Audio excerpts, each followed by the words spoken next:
Welcome back. Let's quickly take you back to the top story of the day. The amaBhungane Center for Investigative Journalism will get another chance at the High Court to state its case in the fight for access to the financial records of President Cyril Ramaphosa's CR17 campaign. That's according to a judgment handed down this morning by the Constitutional Court. amaBhungane joined the matter as an intervening party asking for transparency on intra-party campaigns such as the CR17 campaign. For more on this, we're joined by Cherese Thakur, Advocacy Coordinator for amaBhungane. Thank you very much for your time.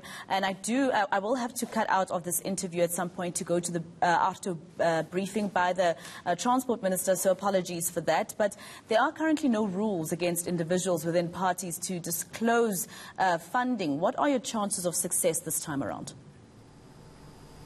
Well, as amaBhungane will have to head back to the High Court to hear these matters, we think we've got a very strong case. We see how transparency in relation to donations to political parties has been recognized in the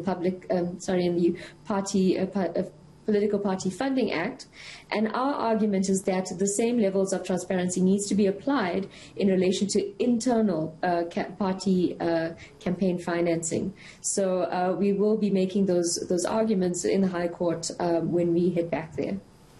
But of course, this is a success on your part at some point. It means that possibly you will be able to get the records that you want.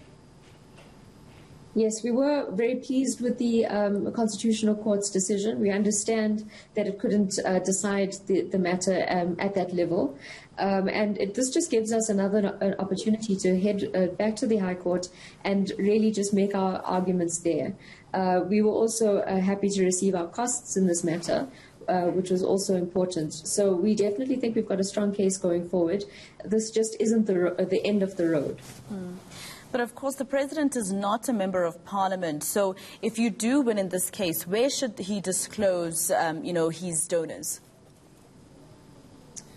Well, we didn't want to enter into the debate around the President specifically. We wanted to consider it from a future perspective. So we didn't enter into the debate between the Public Protector and the President. Going forward, it pertains to any internal party campaigns. So the President, this will pertain to, for instance, when there's another election coming and when the President seeks re-election. So that's kind of where we would argue that this kind of transparency needs to be apparent. That also applies to cabinet ministers, anyone kind of vying for these positions within political parties so that they can be appointed to high office. We would say that we need to know whether there was money that was given to them to support their campaigns, and if so, where did that money come from? Can we point to any kind of undue influence once they're appointed to those positions? Well, the Political Party Funding Act did come into effect, and it's good news for those of us in the media in terms of being able to investigate and join the dots to see any corruption that takes place. But what does this mean on the impact of the individual politician?